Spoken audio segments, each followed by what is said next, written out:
이 이미지를 잘 봐. 여기는 한때 러시아 전차종대였어. 하지만 지금은 야외 묘지가 되었지. 우크라이나 동부의 흙길 위에 연기가 아직도 나는 잔해들이 줄지어 늘어서 있어. 그리고 이 이야기에서 거의 모든 사람이 놓친 부분이 하나 있어. 이렇게 많은 장비를 잃은 후에 러시아는 멈췄어. 러시아는 무려 6개월 동안 단 한 번의 기갑 돌격도 하지 않았어. 당연한 설명은 그들이 탱크가 다 떨어졌다고 말하는 거겠지. 하지만 사실은 그게 아니었어. 유럽 최대의 군대를 반년 동안 막아낸 건 다른 이유였어. 우크라이나가 조용히 어둠 속에서 아무에게도 알리지 않고 한 일이었지. 지금 무슨 일이 일어나고 있는지 내가 보여줄게. 2025년 5월에서 10월 사이 전선에서 이상한 일이 벌어졌어. 전쟁 내내 우크라이나 방어선에 기갑 차량들을 계속 보냈던 러시아가 갑자기 그걸 멈췄어. 탱크 부대 대신 아주 소규모의 집단들이 나타나기 시작했어. 두세 명의 병사들이 풀숲을 기어가면서 들키지 않으려고 몰래 침투하려고 했어. 그리고 세상은 그걸 보고 정말 영리하다, 새로운 전술이자 똑똑한 방법이네 라고 말했지. 하지만 그건 전혀 영리한 게 아니었어. 사실 그건 누군가 전쟁 기계에서 가장 중요한 부품을 빼앗아 갔을 때 남는 것에 불과했어. 그리고 그 부품이 뭔지 이해하려면 내가 러시아가 전쟁을 어떻게 하는지에 대해 한 가지를 설명해줘야 해. 그걸 모르면 나머지 모든 게 전혀 말이 안 되거든. 그렇지? 군사 분석가들이 러시아 군대를 설명할 때 쓰는 문장이 있어. 많은 전차를 가진 포병 군대라는 거야. 순서를 잘 봐. 포병이 먼저 온다는 거지. 그리고 그건 비유적인 표현이 아니야. 세계에서 가장 존경받는 국방연구소 중 하나인 로열 유나이티드 서비스 연구소에 따르면 포병은 러시아의 주요 살상 수단이야. 서방 군대가 대포를 병력의 진격을 지원하는 데 사용하는 반면 러시아에서는 그 반대야. 병력은 적을 초토화할 수 있도록 포병을 배치하기 위해 이동해. 포병이 길을 열어. 러시아 병사가 가까이 가기 전에 방어선을 약화시키는 것도 포병이야. 이건 아주 오래전부터 이어진 거야.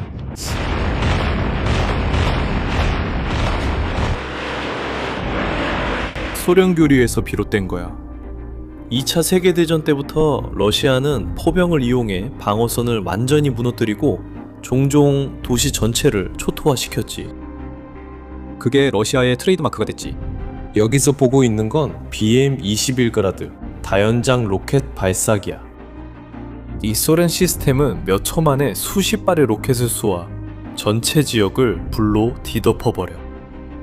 이 불의 비가 바로 러시아식 전쟁의 트레이드마크야. 그리고 또 알아? 러시아인들은 이 대포들을 보호하는 방법도 배웠어. 그들은 전선에서 12, 15km 뒤에 머물다가 밤에는 더 멀리 이동해. 발사할 때만 앞으로 나왔다가 반격을 피하려고 재빨리 후퇴하지.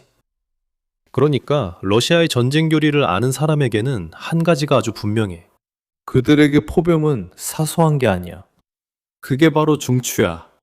그게 군 전체를 움직이게 하는 거야.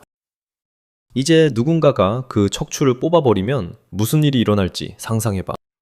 우크라이나가 알아낸 것은 바로 러시아인들이 안전하다고 생각했던 그 지점에 도달하는 방법이었어. 우크라이나가 바로 그 일을 해낸 거야. 그리고 그 작전의 이름은 거의 농담 같아. 그들은 그걸 옥산이라고 불렀어. 그건 유럽에서 꽤 유명한 슈퍼마켓 체인의 이름이야. 내부에서 쓰는 별명인데 전쟁의 가장 파괴적인 작전 중 하나를 약간 비꼬아 부르는 거야. 그리고 가장 흥미로운 점은 그 별명이 어떻게 생겨났는지야.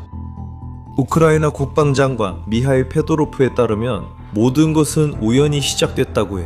한 팀이 25km 떨어진 특정 목표를 찾고 있었어. 찾지 못했어.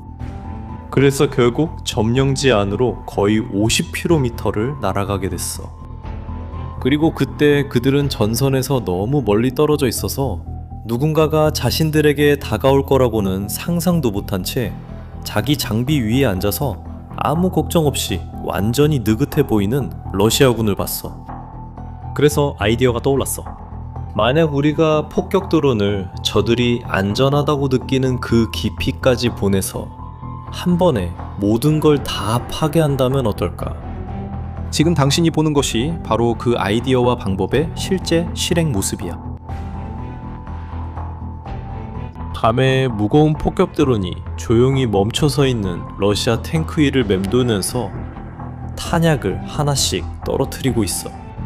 각폭발이 정확하게 목표물 위에 명중하고 있어. 이제 방금 본 장면을 상상해봐. 그런데 그게 수백 배로 늘어난 거라고 생각해봐. 3일 밤 동안 약 1000대의 드론이 사용됐어. 그게 바로 일어난 일이야. 800대가 넘는 장갑차가 파괴됐어. 총 940개에서 949개의 목표물이 타격당했어. 모두 전선에서 50km 이상 떨어진 곳이었지. 이 모든 것은 델타라는 시스템에 의해 조정돼.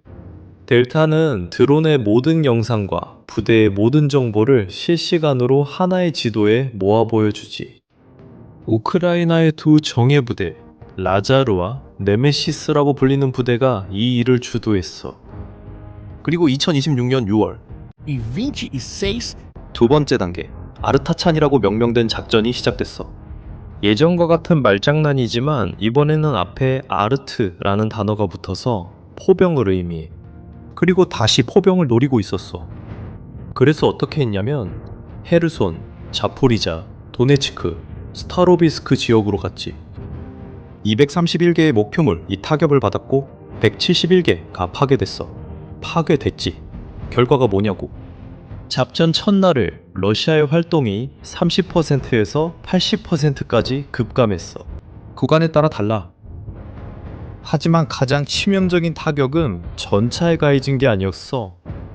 러시아가 도저히 보충할 수 없는 부품에 가해진 거였지. 왜냐하면 오랫동안 우크라이나를 괴롭혀온 기술적인 문제가 있었기 때문이야. 투르탄을 평범한 게 아니라 대포 위에 던지면 손상을 입히긴 하지만 대부분의 경우 러시아군은 그걸 수리해서 금방 전투에 다시 투입할 수 있어. 그 피해는 일시적이야. 그래서 우크라이나 기술자들이 몇 달 동안 해결책을 찾다가 오직 한 가지 목적을 위해 만들어진 새로운 탄약을 개발했어. 바로 대포의 포신을 내부에서 폭파시켜서 그 대포를 다시는 쓸 수 없게 만드는 거지. 대포를 단순히 손상시키는 게 아니라 완전히 끝장내는 거야. 그리고 이건 우크라이나 국방장관 페도로프의 말로도 잘 설명돼. 그는 단 이틀 밤 만에 이 특수 탄약으로 러시아의 포 250문이 파괴됐다고 말했어. 그리고 각각의 경우마다 영상으로 확인이 되고 있어. 이틀 밤 사이에 250문의 포신이 영구적으로 파괴됐어. 이 드론 전략의 상당 부분 뒤에는 파블로 옐리자로프 대령과 라자르 그룹이 있어. 이들은 전쟁 내내 130억 달러가 넘는 러시아 장비를 파괴한 주역들이야. 이 이야기가 당신이 몰랐던 무언가를 보여주고 있다면 지금 좋아요를 누르고 채널을 구독하세요. 저희는 이 전쟁의 모든 장면을 가까이에서 지켜보고 있고 앞으로 펼쳐질 이야기들을 놓치고 싶지 않을 거예요. 앞으로 펼쳐질 이야기는 이 무기가 군대 전체에 미치는 영향에 관한 거야. 왜일까? 총열을 파괴하는 건 시작에 불과해. 내 말 좀 들어봐. 그럼 이후에 러시아에게 남는 건 뭐가 있을까? 왜냐하면 러시아군 전체가 포병을 중심으로 구축되어 있기 때문이야. 포병을 없애면 돌격부대는 완전히 무방비 상태로 전투에 나가게 돼. 그 무거운 포격이 미리 우크라이나 방어선을 약화시키지 않으면 러시아 병사들은 훨씬 더 강한 진지를 공격해야 하고 게다가 길목마다 드론대와 맞서 싸워야 해. 결과는 참혹하다. 그리고 이건 내가 하는 말이 아니야.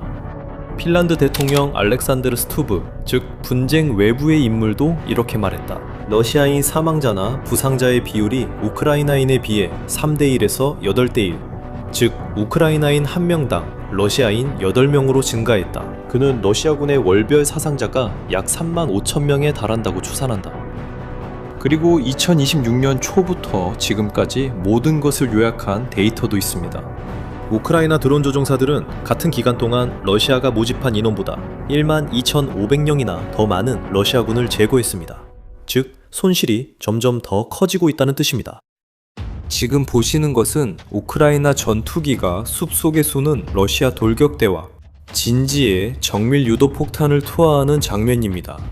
이런 장면이 매일 반복되고 있습니다.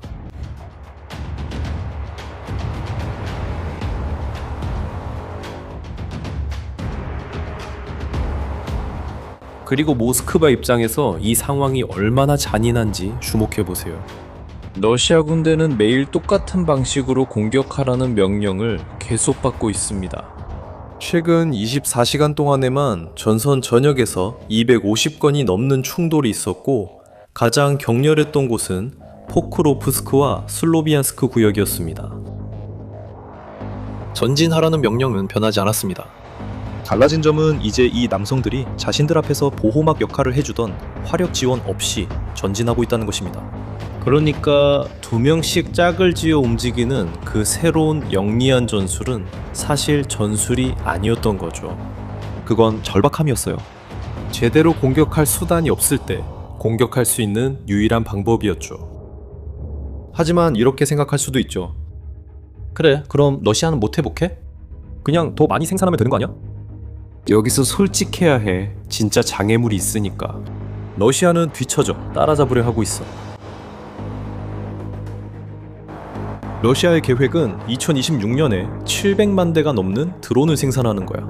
700만 대야 정말 엄청난 숫자지. 그리고 이게 중요하지 않은 척하는 건 어리석은 일이야. 하지만 러시아는 아직 해결하지 못한 문제가 있어. 우크라이나가 몇 년은 앞서 있어. 오늘날 우크라이나의 1인칭 시점 드론은 이미 전선에서 러시아 드론보다 1.5대 1의 비율로 앞서고 있어. 그리고 이 우위는 계속 커지고 있어.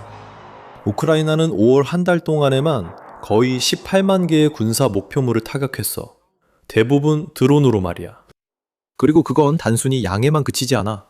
우크라이나는 이미 200km 이상을 비행할 수 있는 중거리 드론을 개발했어. 이 말은 러시아가 포를 더 뒤로 빼도 해도 문제가 해결되지 않는다는 뜻이지. 왜냐하면 그 정도 거리에서는 대포가 이미 쓸모 없어지거든. 인공지능이 탑재된 드론은 위성 신호에 의존하지 않고 스스로 목표물을 식별할 수 있어. 그래서 러시아의 전자 교란도 차단할 게 없어지는 거지. 그리고 이 중에 거의 웃긴 디테일이 하나 있어. 우크라이나는 러시아의 자폭 드론 샤헤드를 격추시키기 위해 GTA5의 수정된 버전을 저렴한 시뮬레이터로 사용해서 조종사들을 훈련시키고 있어. 이것이 현재 전쟁의 현실이야. 조종사들이 게임으로 훈련 중이야. 그리고 이런 훈련이 현실에서 어떤 결과를 가져오는지 알아? 우크라이나의 요격 드론은 가격이 그 일부에 불과한데 러시아의 샤헤드 드론을 우크라이나 하늘 한가운데서 따라잡아 공중에서 폭파시켜.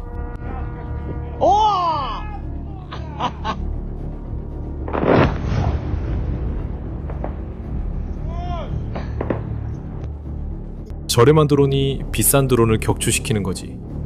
방해물은 분명하고 러시아는 아마 계속 밀어붙일 거야. 하지만 러시아는 이미 앞서 나간 상대를 멀리서 따라잡으려고 하고 있어. 그럼 처음으로 돌아가 보자. 아무도 설명하지 못했던 그 6개월의 공백 말이야. 이제 모든 게 이해가 되지? 러시아는 전술 변경을 위해 멈춘 게 아니었다. 러시아가 멈춘 건 우크라이나가 조용히 러시아군을 지탱하는 다리를 잘라냈기 때문이야.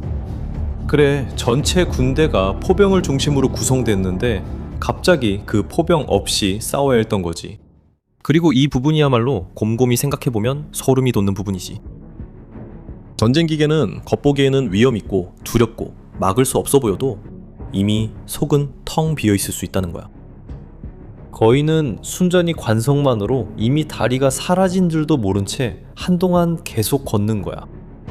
이것이 바로 알참보로 작전이 밝혀낸 사실이야. 세계에서 가장 두려운 군사력이 단 한 가지에만 의존하고 있었던 거지. 그리고 어둠 속에서 그 한 가지를 끊어버렸을 때 아무도 아직 보지 못했지만 이미 붕괴는 시작된 거였어. 이 이야기는 아직 끝나지 않았어. 끝나려면 멀었지. 볼로디미르 젤렌스키 대통령은 이미 우크라이나 보안국이 주도하는 40일간의 새로운 전략적 이니셔티브를 승인했어. 러시아 침략자들을 더욱 강하게 압박하기 위해서야. 작전의 세 번째 단계가 지금 준비되고 있을 수도 있어. 그리고 앞선 두 번의 작전처럼 러시아는 이미 작전이 시작된 후에야 그 사실을 알게 될 거야. 그래서 계속 지켜볼 만한 이유가 있는 거야. 이 이야기는 앞으로 더 커질 거고 우리는 그 모든 과정을 취재할 거야. 채널을 구독하고 알림을 켜주세요. 놓치지 않으려면요. 그리고 나가기 전에 댓글로 한 가지 대답해주세요.